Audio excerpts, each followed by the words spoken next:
So then, good morning from my side also.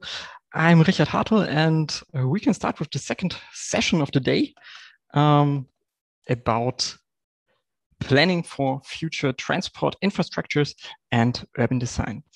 In this session, we want to tackle questions like how future cities and mobility systems in particular can be designed to become sustainable. First, we will hear a talk of Professor Marc Wolfram about transformative capacity and transport planning. Afterwards, we will have a short discussion about that. And then second, we will hear a talk of Professor Angela Franke, who will talk about the potentials of planning for cycling. As you know, the system in our sessions, first we will have the presentation, then 20-minute discussion, then the second presentation, and then the discussion. So feel free to post your questions in the chat or to raise the hand at the end of the talk to make it a bit more interactive.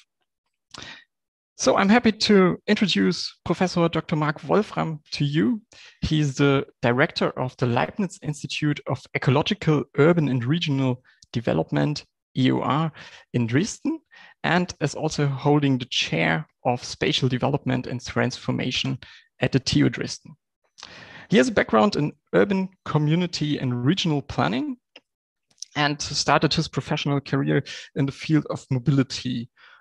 So 15 to 20 years ago, as I found in the internet, and starting at Ruprecht Consult, where he was working on the concept of sustainable urban transport planning, was a predecessor of the current concept of sustainable urban mobility planning.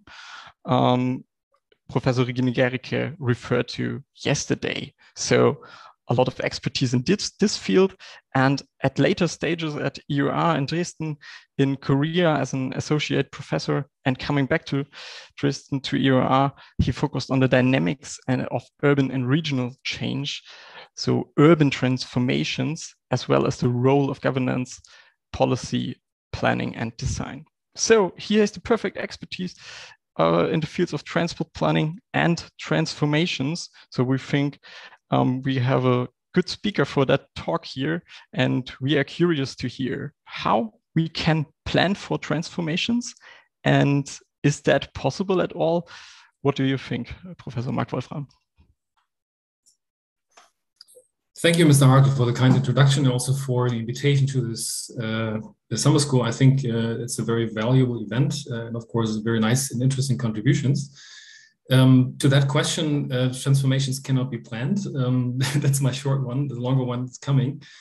And I picked the topic of transformative capacity because I think it's an essential concept for anyone trying to conceive of and work for more sustainable futures in the public domain, in the research domain, or in any other domain, to grasp, to engage with that concept, but also to think about ways of applying it. And I think the transportation domain is, of course, a very crucial one for it very much needs transformative capacity. And maybe that could be a starting point. So I will share my screen here. Just a second. It is obvious that always a bit slower. It's obvious that the transportation domain is in a tremendous need for transformation. And I would like to very briefly sketch the starting point here by referring to the Anthropocene, obviously, because we are in a situation of a major socio-ecological crisis, and that's nothing new. It's just becoming more and more clear to almost everyone.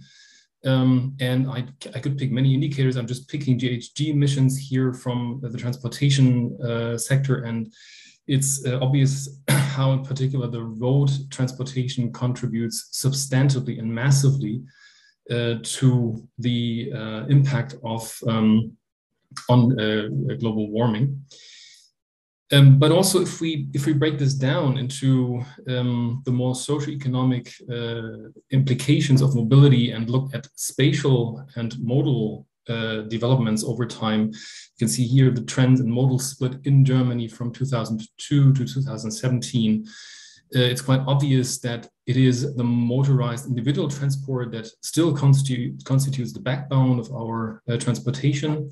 And it does so very much at the expense of all other modes. If you consider that, for instance, in this time frame, walking hardly expanded, and that's of course also reflected in terms of the person mileage. So the overall figures here, they very much point towards this problem of a continuous heavy weight of motorized individual transportation. Especially in terms of the spatial structures that we have to deal with, this is a major problem because it is in the metropolitan areas. Here you can see split down from the more urban towards the more rural. So in the metropolitan areas is where you can find, of course, the more, the better developed public transportation systems, and where it is possible to reduce private road traffic to some extent. However, of course, not by far not eliminated, whereas, of course, in the relationship towards the hinterlands and the periphery and the more rural context, it is also clear that this is a major problem, where you can see the figures here in terms of what the dependency on the car, on the private car, still means for these areas. But there are also many things that change, and I would like to point to some that do not play a major role in transportation planning yet, in particular the developments in terms of platform urbanism and the sorts of exploitation and business models that have been developed by big corporates internationally over the last couple of years, decades maybe, in terms of developing, on the one hand side, mobility as a service, as an approach, but that is, of course, a much broader range of services that is being developed there. Many other location-based services are becoming connected to that. And ultimately, this might very well include location itself, meaning real estate where accessibility is sort of implied as part of the service that is being charged for. Now, these are private activities and these are targeting customers, therefore, so willingness to pay, etc., are key parameters that will matter here. At the same time, and in parallel, however, we have a development in terms of public domain, trying to develop smart city concepts and advancing through digitalization, urban governance and planning. Now, I say here that these things intersect by pointing towards the fact that these are, of course, not coordinated. And actually, the question is how they will intersect and to what outcome this might lead. So the smart city paradigm, which is, of course, a very blurred concept, we all know that, but it's also largely corporate discourse driven.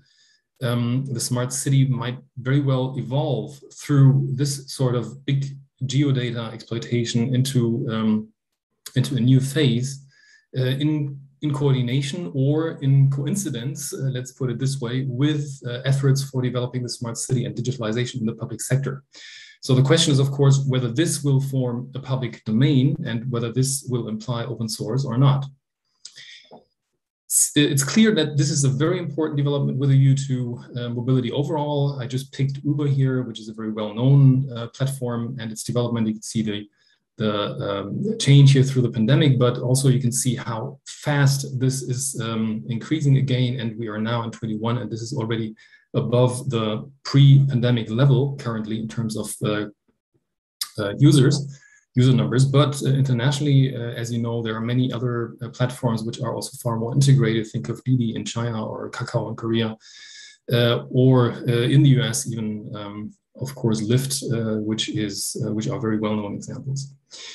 So the whole issue of platform urbanism is one aspect that I think needs to play a different role in terms of how mobility is being thought of. But as we recognize from the main discourses and also the main approaches around transportation planning, this isn't currently the case. So first of all, when we want to identify the current status, I think it's important to recognize that the ecological crisis has massively, of course, increased and still continues to increase the urgency for action in the mobility domain.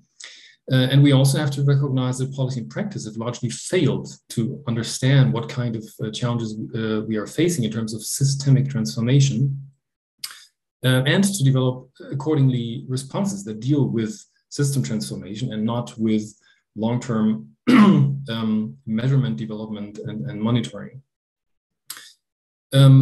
And also, in terms of the trends, it's quite clear that the transportation domain is actually not targeting, it's not developing towards the Sustainable Development Goals, but on the opposite, it's in a sharp contradiction to the actual objectives that we have set for society, how the transportation domain is developing. So systemic transformations are overdue for mobility, and they can't be superficial. That would be contradictory to the concept, but they have to be deep. And what that implies, I'll come back to in a second.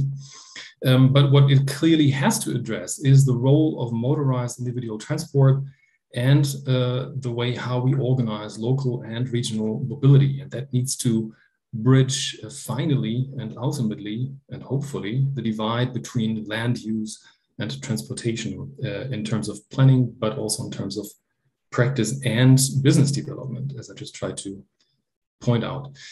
Yeah, so sustainability transformation is what we need to engage with, I think, briefly, also conceptually. So trying to come to terms with that concept as a transformation, we would usually understand in a variety of scientific discourses, a deep, nonlinear and path-defined change of a complex adaptive system. So that is something that has to be encompassing in terms of cultural change, so the value systems and orientations in society, as well as in terms of structure, so institutions, regulations, etc., infrastructures, notably in the mobility domain, as well as practices, so the routines and habits of everyday life that people have. And this is, of course, coupled to nature, to ecosystems and their services in terms of resources and regulating services, etc. So the interlinkage between the cultural, practical, structural, and natural dimensions of these systems is what we need to think about when we talk about transformation. And obviously, if we think about current policies, this is usually not the case. There is a strong focus on particular elements only within this larger picture. But it is a requirement for system transformation to address all of those domains in order to actually enable a change towards a new configuration. Key challenge in terms of such a transformation is double. It is on the one hand side, and this is usually in the foreground of the debate, that we would need new solutions and we would have to scale them up very quickly. And this is usually depicted by some sort of an S-curve, well known through innovation studies. So novelties, innovations, be they technological or social, that first of all have to be created, but then also need to be picked up, scaled up, might eventually break through and become increasingly embedded into regulation, institutions, and practices, and ultimately reach a plateau of stabilization. So this is only one part of the picture, however, because what is usually being backgrounded is that, of course, you also need to think about the flip side of that, which is getting rid of the existing systems that are actually non-sustainable and high risk, so non-resilient as well. And that means questions and debates about destabilizing such systems, dismantling them, also proactively breaking them down and phasing them out. Obviously, here you are facing difficult questions in terms of interests involved, in terms of vested interests, in terms of variety of stakeholder positions and social divides, of course, which are opening up in relation to such a system change. And that means that the closer you are moving towards this turning point, the more acute and the more severe the conflicts will be between stakeholders that are representing interests of these two different developments that I sketched here. So apparently planning policy have to deal with this kind of conflict curve, and they have to not only be aware of that, but also to develop approaches that enable them to more or less smoothly overcome what is clearly a quite difficult period of transition between two different kinds of organizing mobility.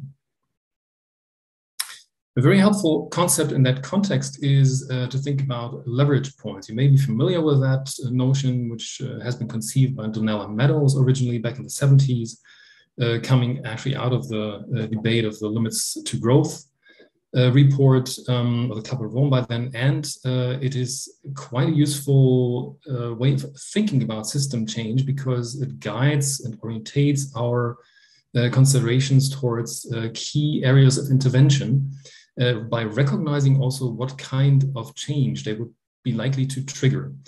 That is easily recognized by this graph here, which depicts that if you would mainly think about system change or try to leverage system change by looking at material changes. So for instance, creating incentives for buying new technology or investing in some technologies that can be more efficient in terms of certain emissions, for instance, this will hardly change anything in terms of the whole system configuration. It might just improve, optimize to some extent, and therefore ultimately actually contribute to restabilize, to reify the existing system. Whereas if you do account for and address the way how feedbacks are organized in such a system, so how rewards are not only being created and distributed, but also how this is then maybe having an effect on institutional designs, on policy designs, how these institutions and regulations are themselves created and shaped for providing certain institutional network or stakeholder incentives. And last but not least, and this is probably the most important leverage among all, is to think about the mindsets and paradigms which are guiding stakeholders in terms of what values they pursue, what value systems they have in mind when designing their strategies and deciding about measures and action. So leverage points is a way of considering not only the interplay between different ways of trying to change systems, but most of all also to be aware of their effectiveness in terms of a thorough and deep system change, as I just tried to sketch it. Quite useful insights also coming from social technical system studies in this regard. You may have heard about the multi-level perspective, which is one of the key heuristics deployed in that field, which talks about stabilized and dominant systems, social technical systems as regimes, and discusses largely how such regimes can become changed over time, basically through two kinds of forces, namely the sort of innovation drivers, so small scale innovations that are being created and that provide alternatives for the existing regime in terms of new social innovations, also technological innovations, but that need to somehow become combined and integrated in order to actually provide a real alternative to the whole system.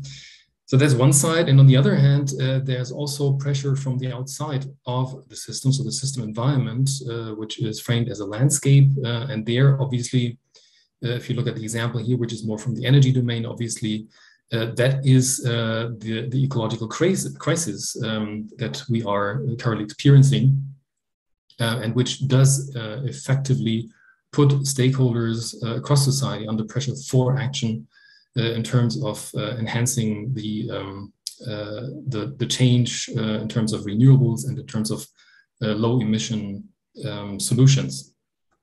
So these two kinds of forces need to be addressed in a strategy that tries to change a system. And as you will recognize, this approach doesn't really well depict the X-innovation curve that I just evoked. So the way how to get out of the existing system and how to do away with that stabilized configuration, which is just not just a figure on a slide, but these are, as I mentioned, stakeholders and often sunk costs and investments and infrastructures with their obduracies and related interests. It's also important to recognize that this is a picture which is often creating confusion in terms of scale. So if we try to think about what the role of different scales in this, so especially the urban and the regional scale, then it's quite useful to flip the matrix and to add that scale axis here running from the local to the global, and to think about these landscapes and regimes or niches all across these different scales. So that means that For instance, the three types of levels that were just evoked through these pictures here, they would, of course, not only be located at a single scale, but a niche innovation, for instance, is as well global as it is local or regional to national.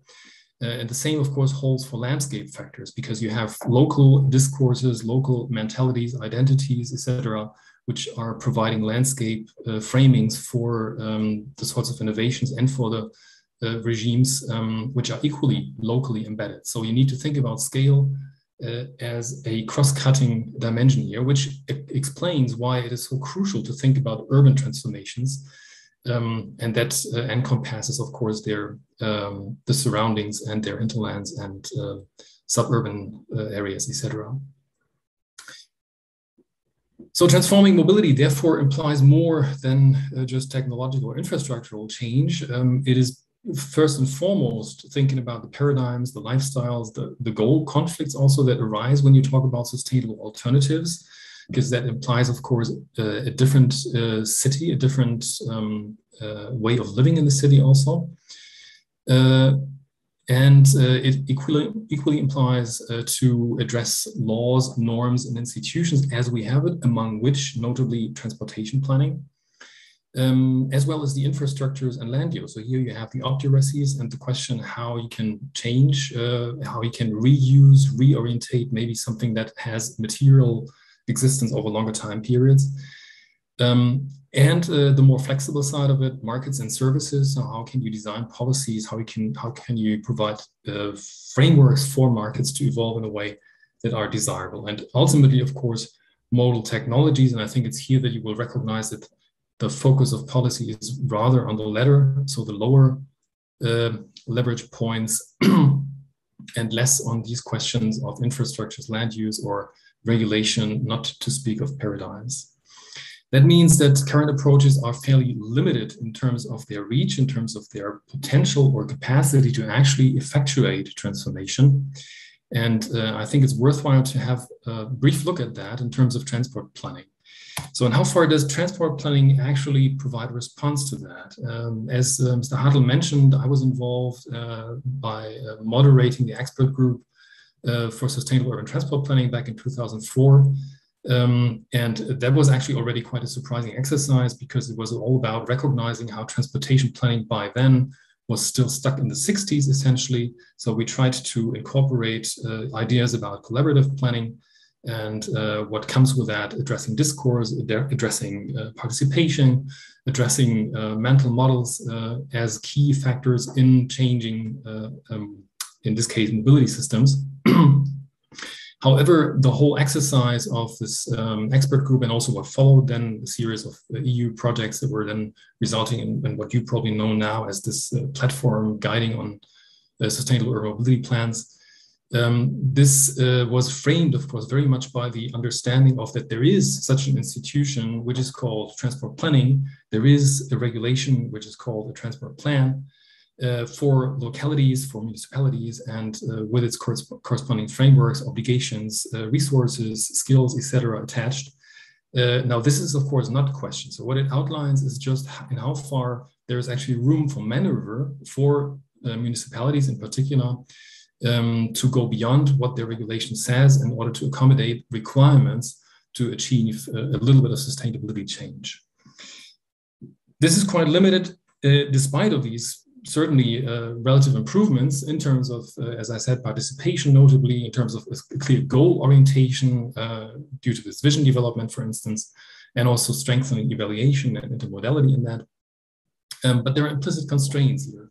First of all, it's the mode of intervention itself, because that is framed as planning, and as such is, of course, looking at the sort of challenges that I just talked about only from one particular angle. It is limited in terms of understanding systems and actors and their needs and intentions, of course, and therefore also their strategies, in order to actually create interventions that would target system change and not just system optimization. It's more concerned about legitimacy and acceptance, less about actual innovation, which is what we dearly need in order to transform. And therefore, ultimately, it's very unlikely to actually effectuate transformation, but it's more a approach that is helping to optimize what we already have.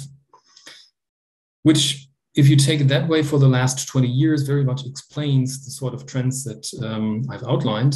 So this steadiness and stability in terms of transportation being a sector that doesn't change.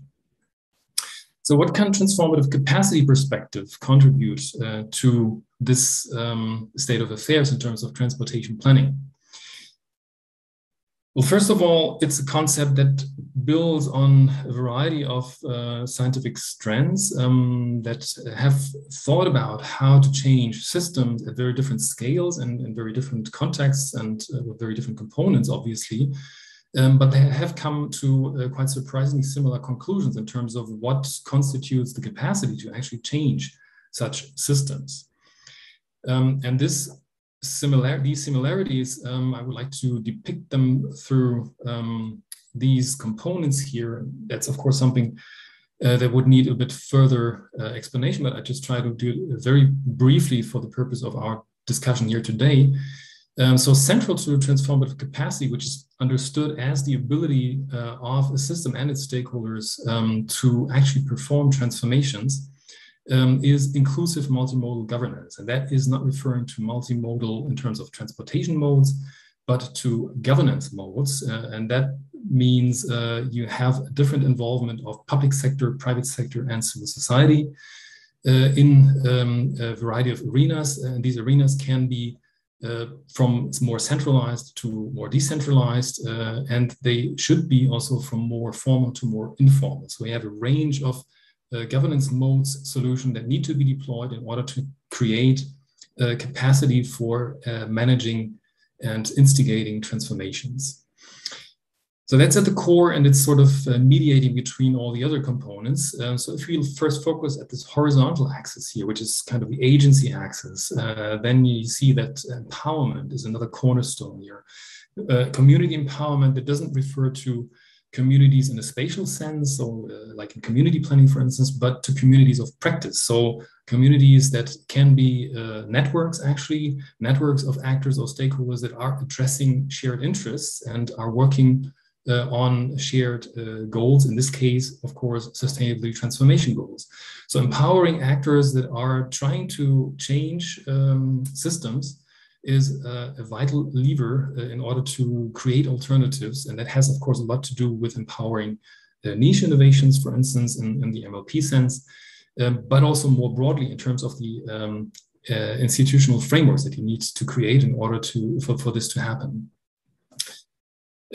As well as leadership. And leadership, here the attribute transformative is not a minor one, because it's not about the sort of leadership that we encounter usually, especially in politics, but it is rather about leadership that is essentially collaborative, that is systemic in terms of its orientation, and that is addressing normative and value questions. So leadership that can be visionary in this regard, but it's also asking key questions about what is the future that we want.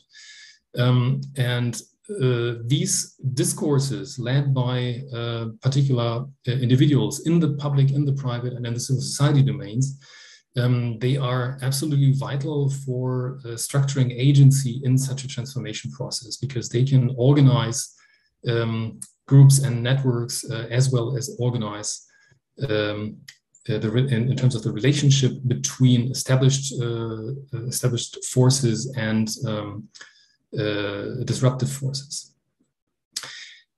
So that's for the agency axis. Then you have a vertical axis here, which indicates that there's, of course, also multiple scales involved and also multiple agency levels. So agency levels, that refers to the fact that you need to think about how change addresses and affects the individual, and individual meaning, of course, in terms of the variety that this implies in terms of gender, in terms of age, in terms of status, etc., etc.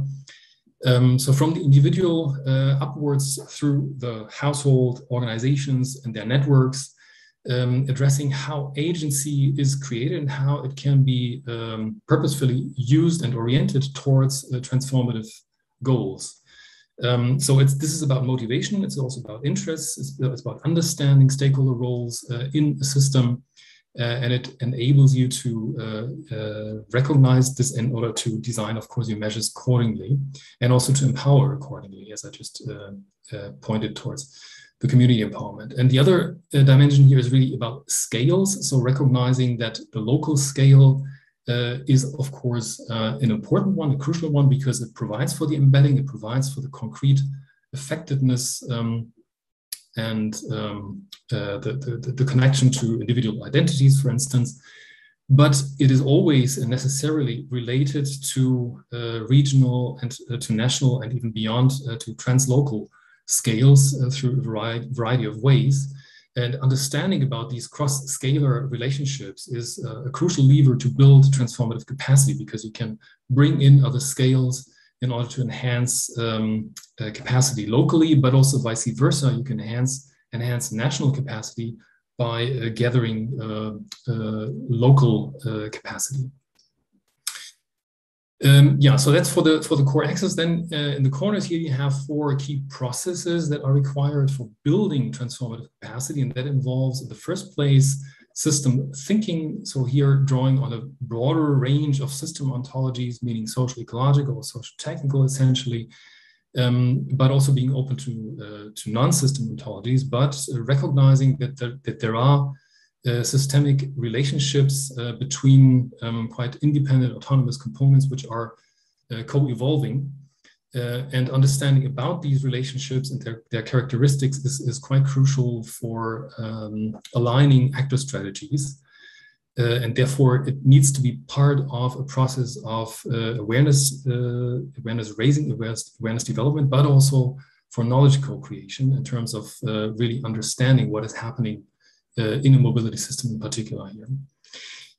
So that's one part of these procedures or processes required. The other is actively engaging with sustainable future. So I just mentioned this, the future we want, title of the Rio +20 report, but certainly the heading for this exercise. So it's about foresight, it's about not only vision development, so desirability, but also thinking about feasibility and about assessments in terms of different value orientations that we can attach to scenarios, for instance. So engaging in collective foresight, participatory foresight, and related debates is the point that needs to be addressed here. We need radical experimentations and apparently as integrative as possible, meaning integrative in terms of the cultural, structural, and practice dimensions involved here. In systemic change. So for instance, thinking about innovation districts where you can, in a more encompassing fashion, try to integrate a variety of social and also technological innovations. That would be decisive for, of course, leveraging the sort of social learning which is needed for transformative change. And last but not least, of course, the whole question of embedding and embedding. So what do you do with novelty that works, and what do you do with existing structures that you want to break down? So stepwise, of course, and in an integrated manner, keeping aware of what are the requirements here in terms of embedding is what is asked for here in this process.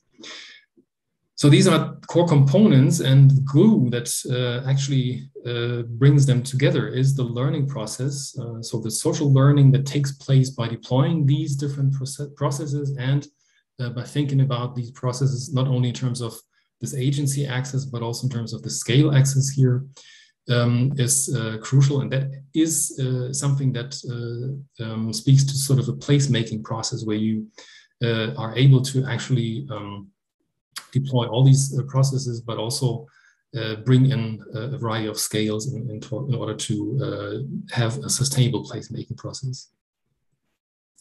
So transformative capacity is a demanding concept because it requires you to, first of all, recognize the systemic character of the challenges that we are looking at, but it also challenges the very fundamentals of what we are maybe used to consider as a solution, which is planning, and in this case, in particular, transportation planning, in terms of responding to such challenges. And I think for enabling sustained mobility, it can be quite useful to adopt a transformative capacity perspective because it guides us towards quite different steps. In the first place, of course, that requires awareness of and understanding of transformative capacity. So why is it what it is, of course, but also why is it important? How does it affect change? There are a variety of ways how we can do this, in particular through transdisciplinary research. For instance, we involve stakeholders, and through a differential assessment, for instance, you start a conversation, a dialogue about what is transformative capacity in a given action domain.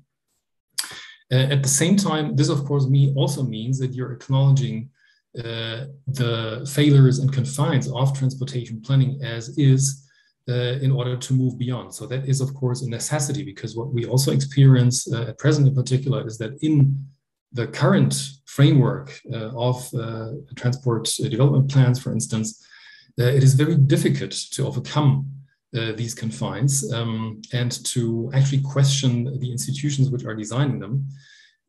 So rather to think out of the box and to actually also act out of the box is what is required here. That's, of course, a commitment that requires the acknowledgement and understanding that I just evoked.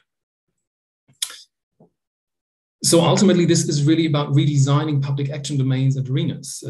It's the question of what is transport planning, what is required here, what does the public sector do in this field, and that means you need to scope not only within public administration, looking at what skills do you have there, what competencies, what are the resources available to you, and how is that organized in terms of tasks and divisions, etc.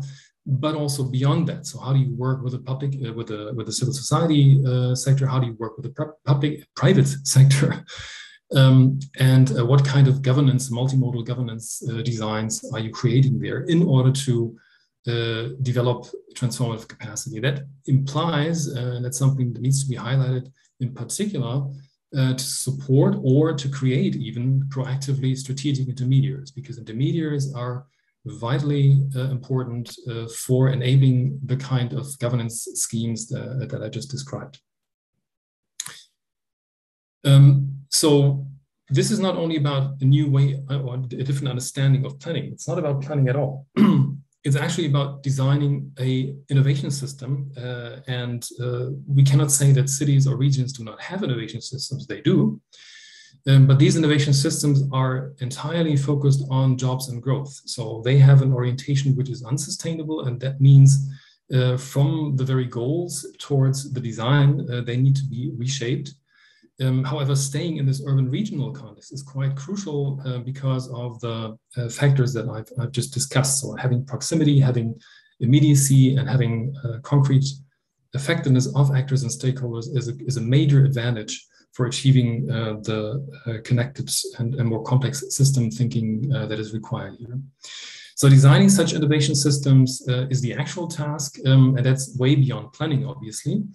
It's about new institutional designs and also thinking about it in the formal and informal ways, quite crucially, which needs to be focused in our example case here on sustainable mobility futures. And it should therefore also leverage and foster more strategic integrated experiments. So not just where R&D funding goes and happens to go according to current policy priorities, but actually thinking about what is needed in a given context in order to move the system into a different state. And that is a strategic choice of locations, it's a strategic choice of networks and nodes, and of course also of the stakeholders involved there. And necessarily what kind of social learning process is connected to that. So the evaluation process, the reflexivity that you link into these designs of experiments is equally important. Yeah, last but not least, this is something that is not only happening locally, shouldn't happen only locally, but it has to have a multi-level and also a translocal dimension. Translocal that points, of course, to the crucial role of networks. Think about all the city networks that exist not only in the national, but also in particular at the regional, meaning, for instance, European scale and globally. Which are important for benchmarking, but also for knowledge transfer, knowledge exchange in a variety of ways. And that has quite important leverage in terms of building transformative capacity. And subsidiarity equally as an important factor of this multi-level thinking in order to address the challenges where they need to be addressed. Yeah, so much for the brief overview and insight on transformative capacity as a concept that might help to think about transport planning in a different way. In particular, trying to think beyond transport planning and trying to develop activities and actions that are actually helping our mobility systems to transform in a sustainable way. So thanks for listening. And of course, I'm very much looking forward to your questions and to the discussion. Yeah, thank you a lot for your presentation. It was pretty interesting. And now we don't have so much time anymore for questions, but there are some in the chat, and I would read them to you. And then it's your turn to answer. So Olivia, thanks for the talk and asked for the slides. So could we get the slides actually from you? Yeah, I can share them, sure. Mm-hmm. And she asked about the post-COVID-19 in this context, for example.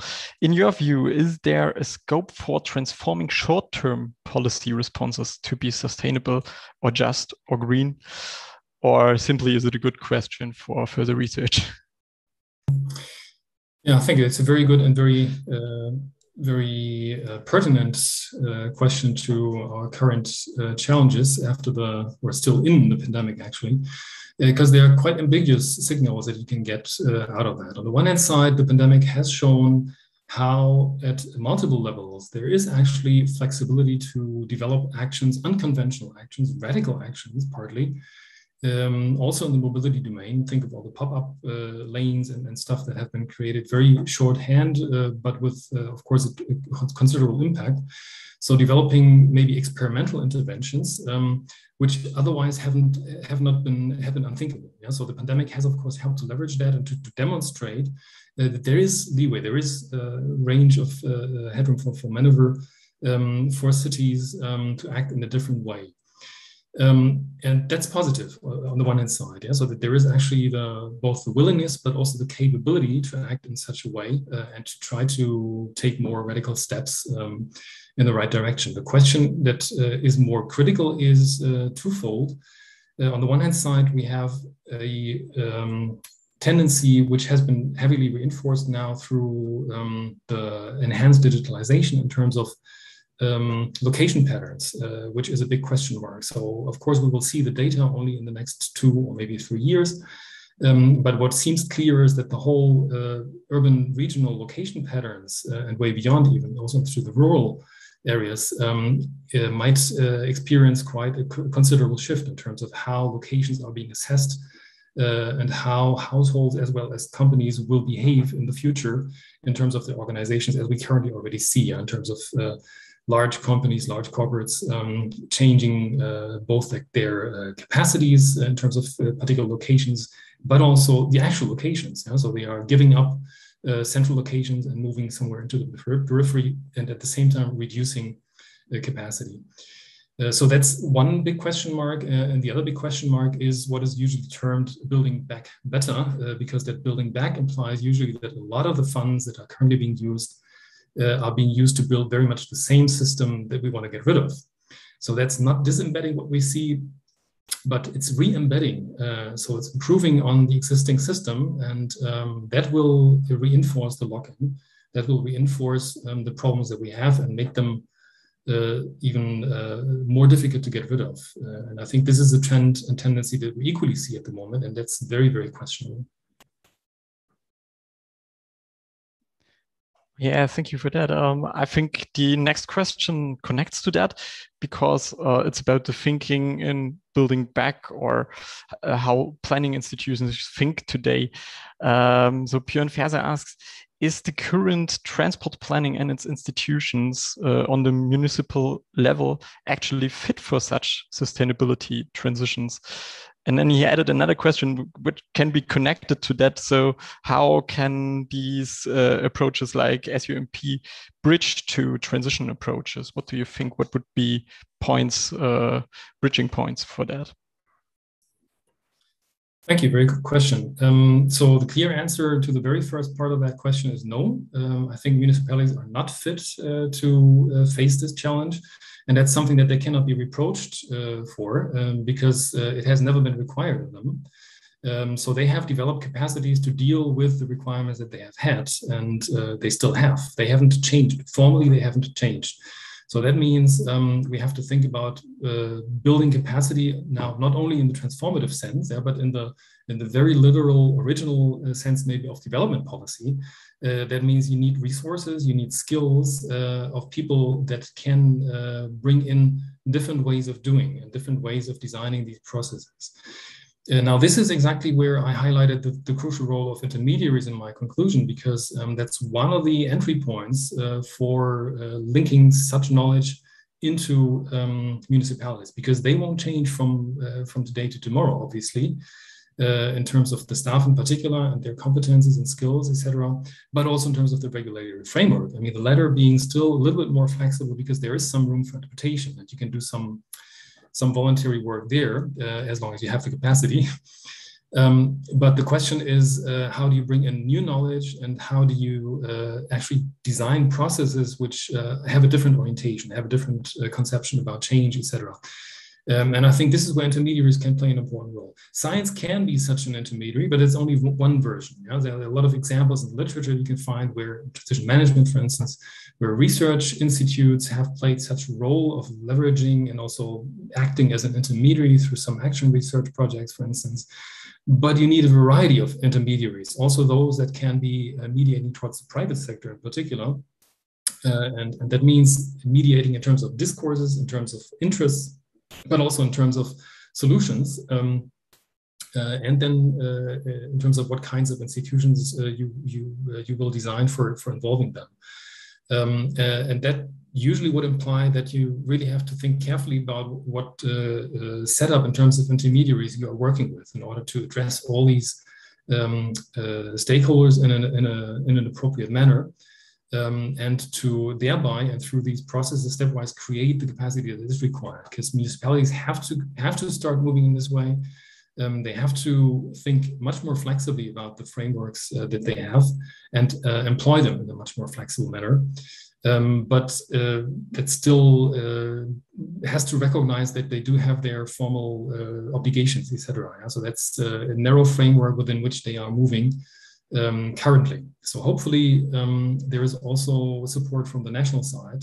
I think this is something that is urgently needed, that on the national level, we would increasingly have also the possibility to open up for more flexibility at the local scale in terms of how these regulations are being enacted.